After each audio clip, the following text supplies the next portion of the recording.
channel.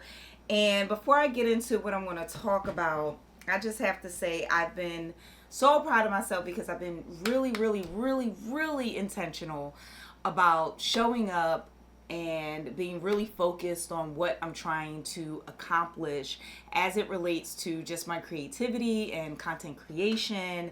And it has taken so many years, and of course, darling, I will tell you all about it, okay?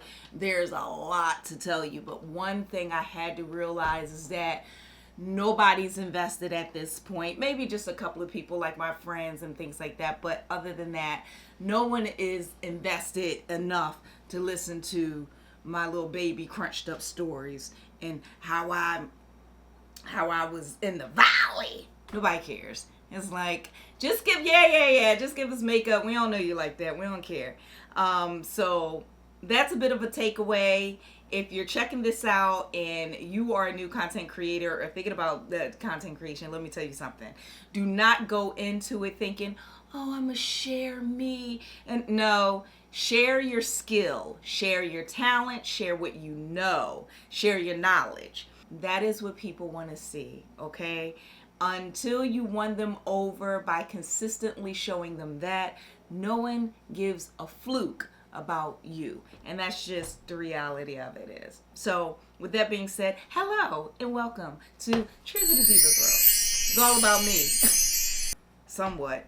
It's really about you through me. Idea to make some salsa because I had some beans, had some black beans, which I showed you, which is in the crock pot. It's done. And I love making beans and just I love just making salsa for some reason. I don't even know if it's really salsa. I just call it, I just like to say salsa. Salsa. I have some tomatoes here, not really ripe, but bought some lime, some red onion slices, and I'm gonna try with some blue cheese. I wanted feta, but they didn't have any more feta. They had blue, so I said, you know what, let me try some of that avocado, jalapeno, cilantro, and guess what? Corn chips. And I love these corn chips, but they so damn salty. I don't have no business eating it. But it's okay if you put it in the salsa. Whole wheat pita. As I get into this, okay, I wanted to share something. I had a come to Jesus moment. Speaking about like salsa. Really growing into my own person, and not my own person. I shouldn't say growing into my own person. I really should say getting into a space where I am now aligning. One, two, not only aligning is not even the best word to use. I am now feeling like my old self a little bit, you know, and just trying to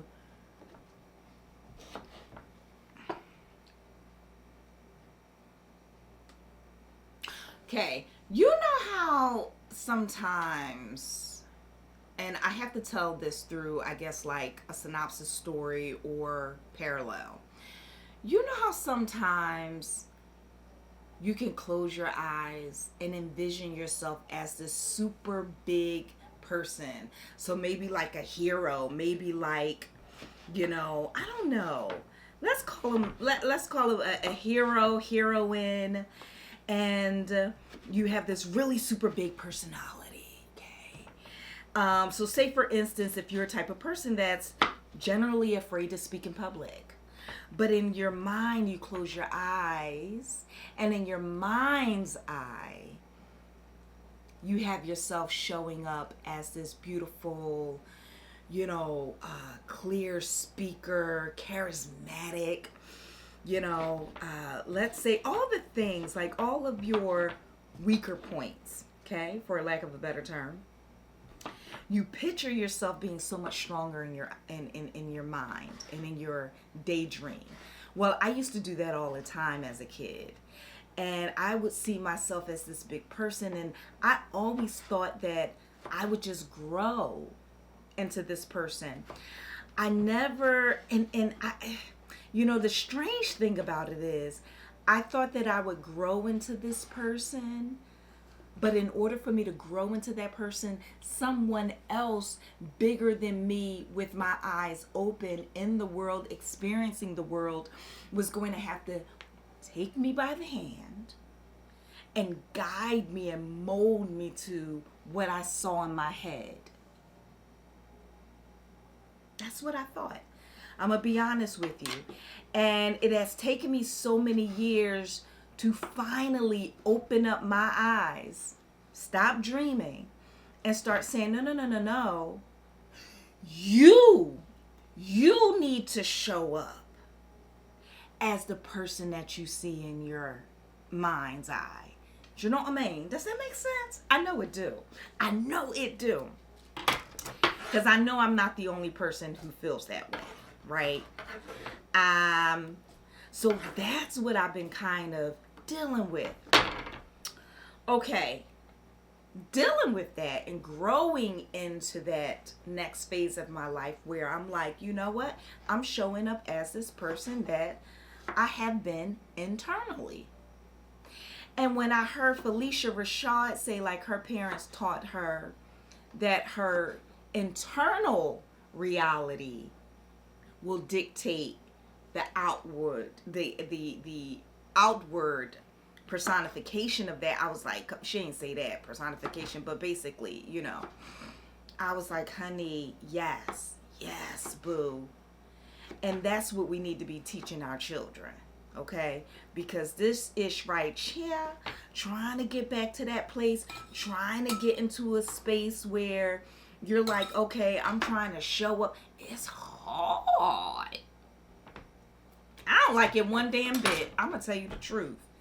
Anyway, in doing so, and in getting to this place, there's many obstacles and hurdles that I have to go through to kind of strip myself, if you will. And so that's the fun part that I'm actually enjoying. I'm going to be honest with you. At first it wasn't fun, but I've learned to enjoy that phase of it, okay? So you can call it becoming. You know, I've seen people say becoming her. I love that. You can call it that. But I've always been her in here. You know, so I guess it's still becoming, or should I say letting her out. Mine is not becoming. Mine is, I'm in a space where I'm about to unleash the beast. Let me tell you. That's a different conversation for another day, darling. All right? But while we are here chopping these tomatoes, I have something that I want to share. Again, like I was saying earlier, my come to Jesus moment.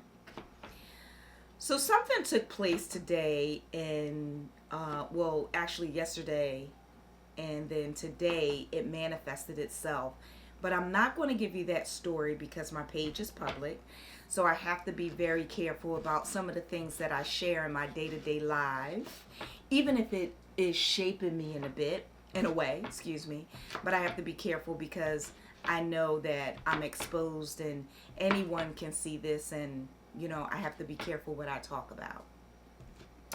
Because the job that pays me, you know, I gotta be mindful. They watching. Okay. And it took me a long time to realize that folks be watching. You don't know they watching. They watching. Hello. So, I'm going to give you another story. My niece, and sometimes I use her as an example quite a bit, but I have a niece who's autistic. Beautiful girl. Okay? She's a magical girl. I always say she's such a magical girl. And in the beginning, because she's young, it was challenging, as for any parent, to find out and come to grips with the fact that their child is autistic. So I call myself coaching her mother, which is my niece as well, the eldest niece. So my autistic niece is my great niece. You tracking?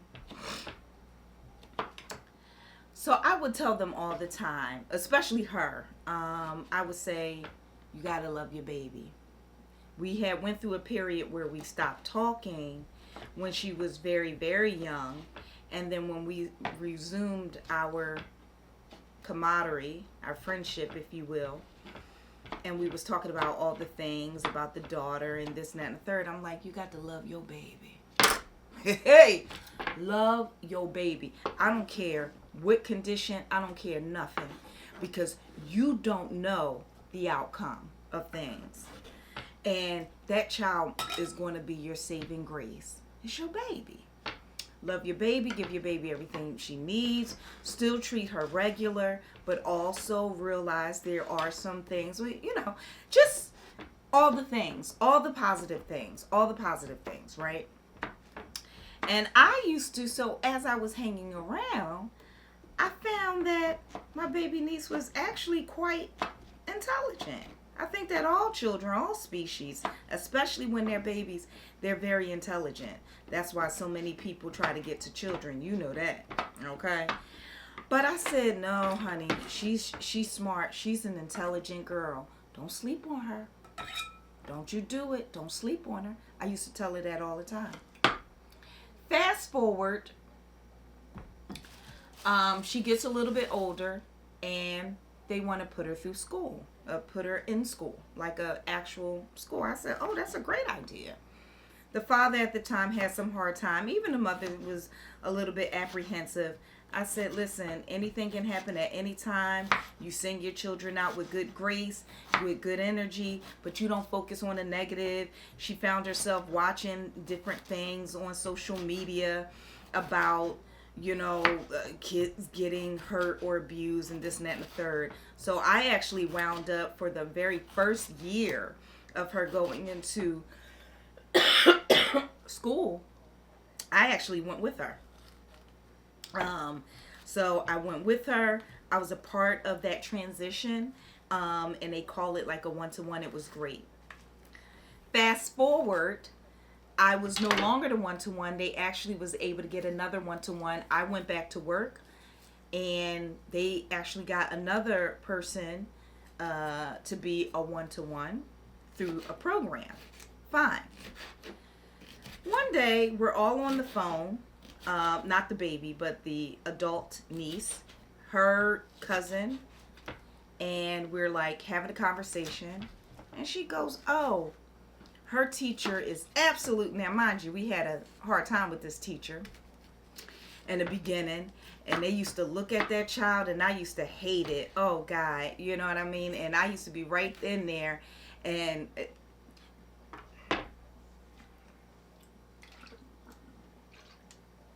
you know how people look at children who are different or who are experiencing developmental delays, and then one substitute actually came in there and said, oh, she's just spoiled.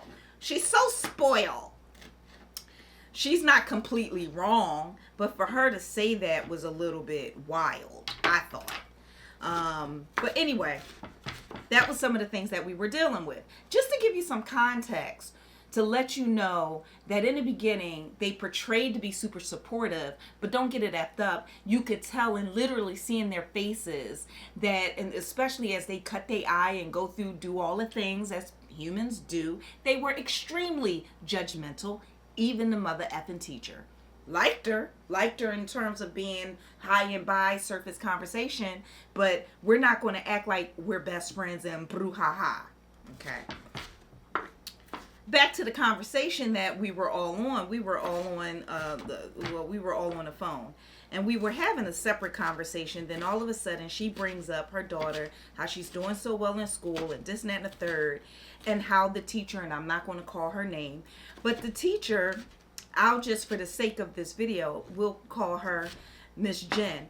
Oh, Miss Jen is so supportive of my daughter. And oh, she even said that, my daughter is so smart. She's doing so well. And she always believed in her. She was the only one that believed in her in the beginning.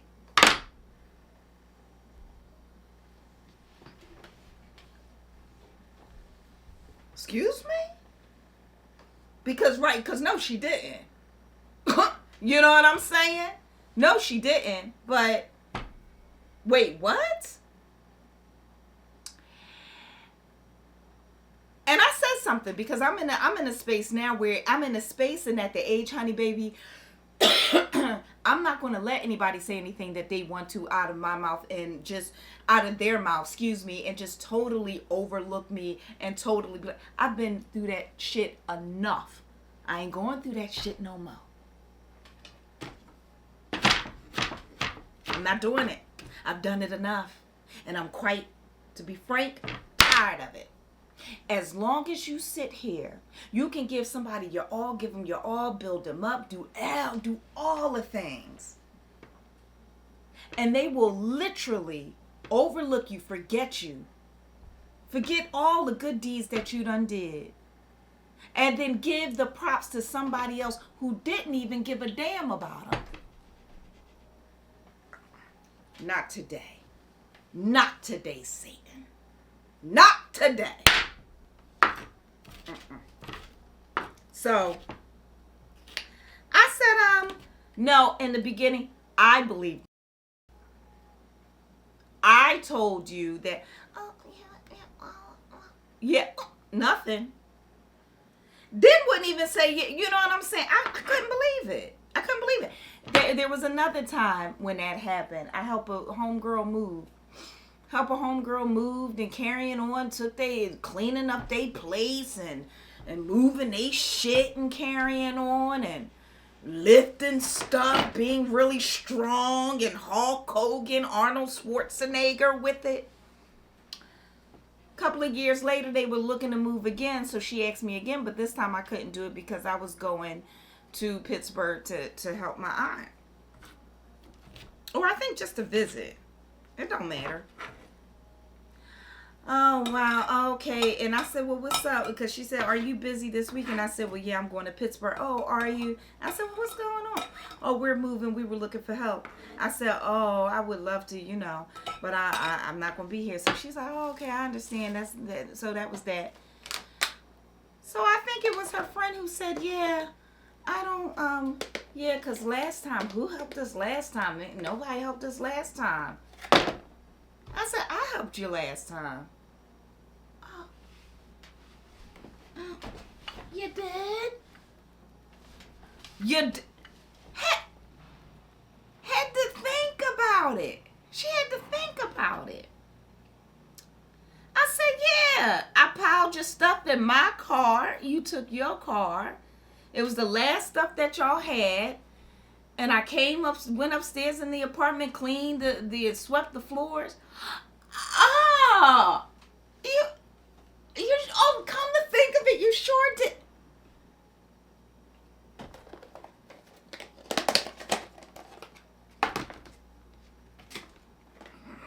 Hey, people are a trip. I said, wow.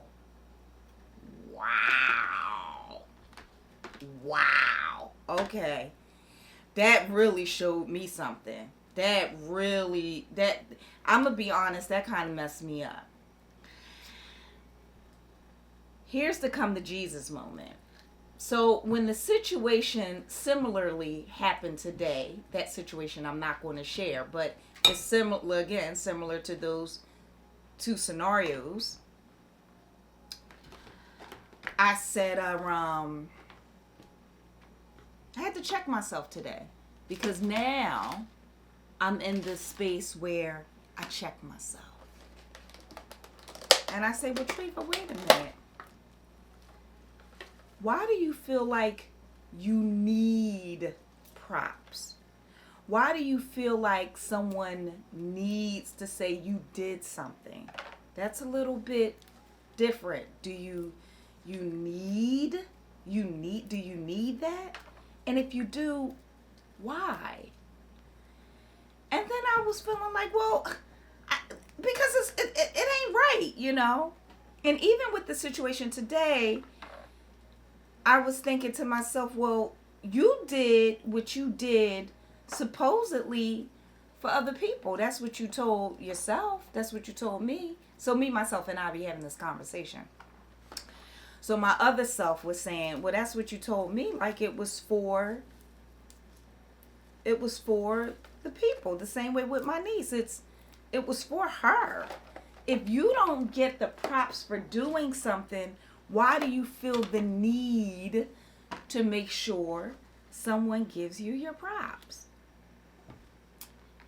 Is it really not coming from the heart? Are you really doing it so people can say, oh, she did this thing? And I couldn't accept that. And I said, no, I really do think about other people. Like with my niece, I don't have any children. I don't have to go sit up in a school and deal with some crying toddler for 6 hours. I don't have to deal with that.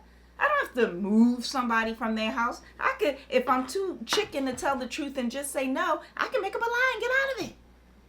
I ain't got to do it. You know? So I do it because I literally care. I care about people. I really do. But at the same time, just because I care, don't take me for granted. Don't take my care. And yes, I want to be acknowledged. Yes.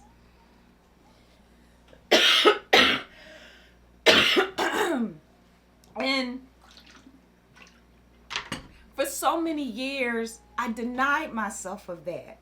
I denied myself of being acknowledged because I thought maybe it's not right.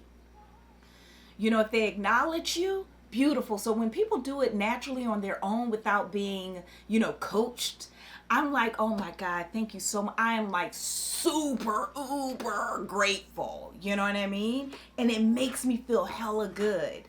But if they don't do it, it's like, okay, don't do it. One thing, but don't then take what I've contributed and like give it to someone else or praise someone else. That's what is kind of like a, you know what I mean? So I'm not going to take that away from myself. I know for a fact I love people. I care for people. Because I am fine. I work extra hard to make sure I'm okay. But I understand for people who feel like they can't work as hard for themselves. They don't know how to. They don't do it for whatever reason. And I always feel like I'm someone else's advocate. I've always been that way. But God daggone it, don't abuse me and don't misuse me and don't overlook me. Don't overlook my efforts. Just because it's from the heart doesn't mean that it should go without praise, in a way.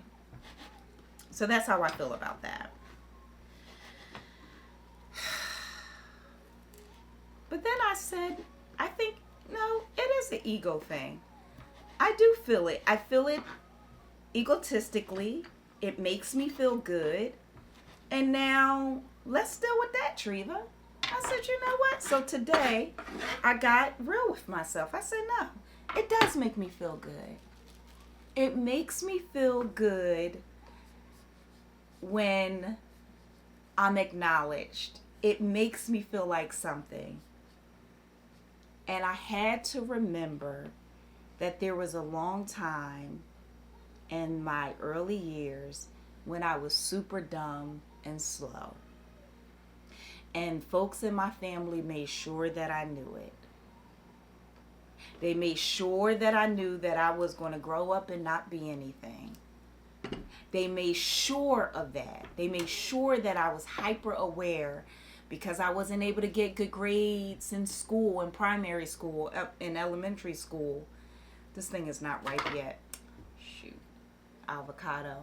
That I wasn't really going to go far. And it was so hard being that slow and feeling like there's nothing I could do about it. I couldn't comprehend things properly. That was the biggest thing. I just couldn't really comprehend anything. And now that I'm on the other side and I've worked super hard at being smart, like acknowledge that shit. You know what I mean? Like acknowledge. People are so quick to throw you under the bus, or when you don't do well, they're ready to sniggle and laugh and cut their eye at you. They're ready to do that.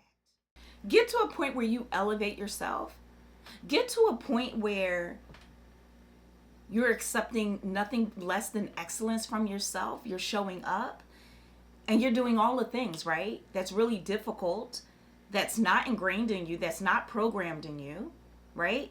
You're going literally against the grain to be better than a person that you were programmed to be, because you know this heroine that's inside of you when you close your eyes. And you know that you have something to offer, not only yourself, but the world. Not the world, but, other people. I have something to offer the whole world. But you know that it's there. And it's like, finally, there's a piece of you that feel like, okay, look, I'm smart now. And now, okay, you didn't realize that this was going to happen because this was not in the cards for you. This was not part of the paradigm at all, okay? And all of a sudden, folks is like, oh, I literally had somebody to tell me, who I used to hang out with in my 20s. And when I started to become very aware and conscious and make a conscious effort to get better habits, be more disciplined and all the things, this person goes to me, oh, wow. I was about to say, where you went somewhere and got some knowledge. Oh.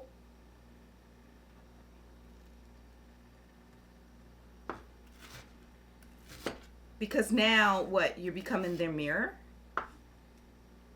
Or did you just like it so much better when you were over me? I was the subordinate. I was inferior. Now I'm rising up. You see it, smell it, you're witnessing it. You can't handle it.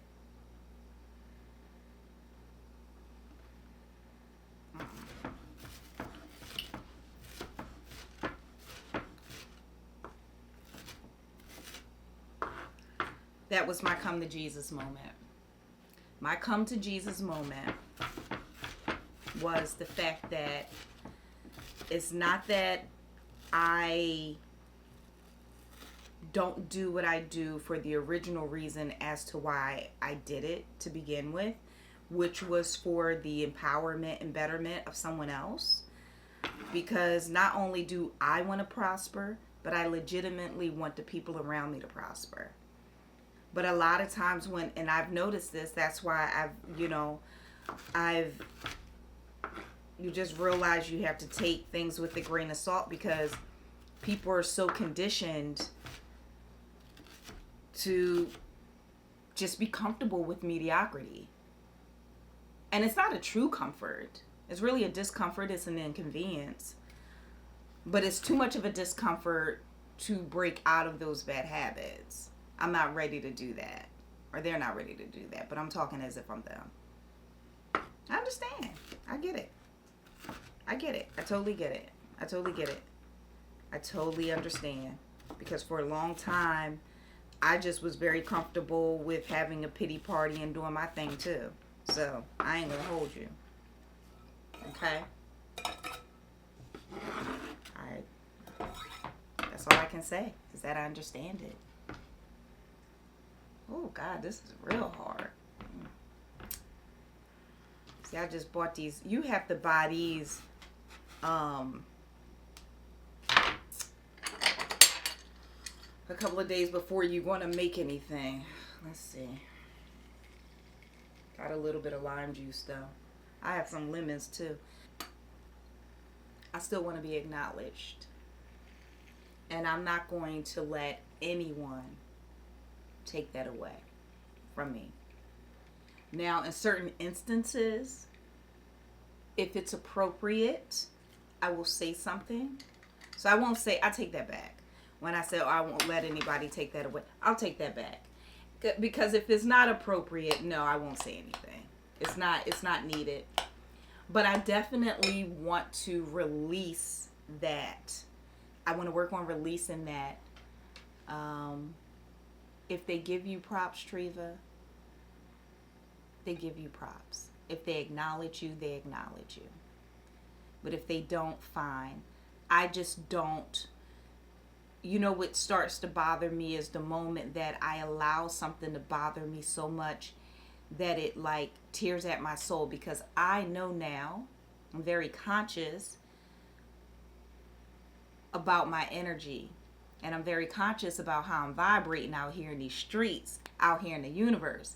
So I got to be careful about what gets to me, what impacts me to that core, that I start vibrating on this frequency that's not conducive to me, right? And to no one else for that matter.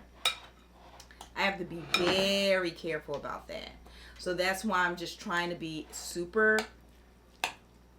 cognizant about how I'm letting things intercept my mind. Okay. So that's where we are. That's why I'm making this conscious decision to be very mindful and careful. But that was deep. So I feel like now going forward, let me get these beans. I love me some black beans, honey. Just look at this. Oh, okay. I think there is a spoon over here. Okay, good. Going forward, I'm just going to be a little bit mindful. I'm going to accept the fact that not everybody is going to give me props. And when you do something, you better legitimately do it from the heart, from the soul, from the spirit. Don't do it no other way. Don't do it because you think that somebody is going to appreciate you. Not at all. They're going to dislike you first. Okay? And even if it is for them, even if it is for their betterment. So if it really is for them, either keep your mouth shut so you don't run that risk, or just do it knowing that some will thank you, some won't. Okay? But those days are over, and I'm going to have to let those days go of when, and you know how it's so funny? You don't even know that stuff, that old stuff is still lying dormant there until something happens to trigger it. I didn't even know that I felt that type of way, but I do. I'm so proud of the fact that I'm so much smarter now. So proud of that. I did not know that, in a way, I'm kind of still holding on, so let me put this back. Hold on. I think this is enough beans. Because I won't be able to.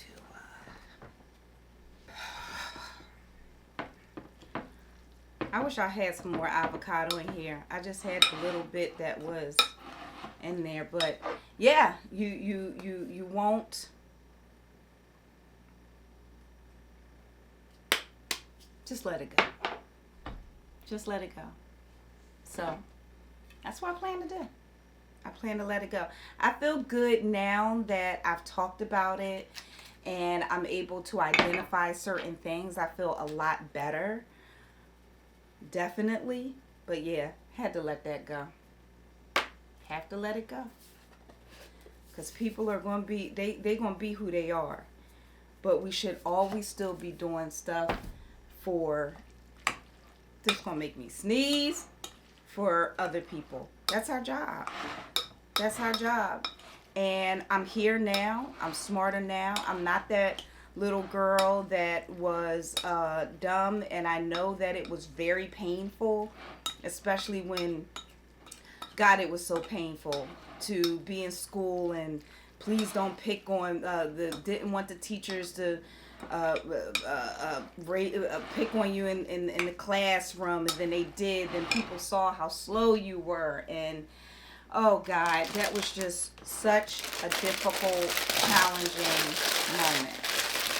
I'm gonna crunch these up. And just almost living in fear too, and then getting to my 20s and realizing that nothing is going to happen for me, and it was just really difficult. It was really difficult. So to get to this place now where people are like, oh my God, you're so smart. oh my God, I didn't know that. And people that really come to me and value my opinion and think that I'm really smart. I'm like, ooh, this is nice, you know? So I have to detach the two. What happened in my past is the reason why I fought for better discipline, better outcome, better understanding, better comprehension skills, all the things. Okay? That's why I am who I am today. That's where it needs to stay. Okay? I cannot, for me to sit up here and like think about anything else. Now, see, normally I would toast this with some butter, but I'm going to do this off camera. But for me thinking that somehow people that I meet now in the future, like meeting me now, need to make up for what happened to me as a child, that's not their responsibility. I'm not sure if this is going to taste good, so I'm going to put it in the bread first. Try it this way. Then, you know, sometimes you have to tiptoe. That's not their responsibility. They don't know. They don't know. And they don't need to know. It's in the past. That was just there in place, not for me to live in those moments. It was there to help me grow. I grew. Now Treva, let it go. So that's my homework, to let it go and accept people for who they are. It don't make me no never mind, but I'll still fight for other folks who can't feel like they can fight for themselves, because I used to be the same way. I used to feel like I couldn't fight for myself and waited for someone else who was stronger or had more confidence. And now I'm that person. And I accept it with honors. So that's my little story. This is my little salsa. Cheers. Mmm.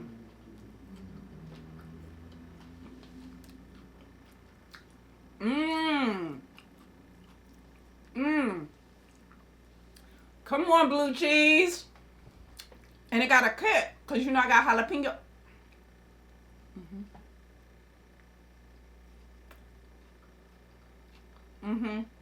This is good.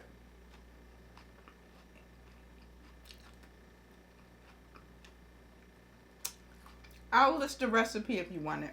It's good. But you see, I eyeball everything. I eyeball it. But this is good. Woo! It's spicy a little bit. Mild spicy though. Oh, I love this.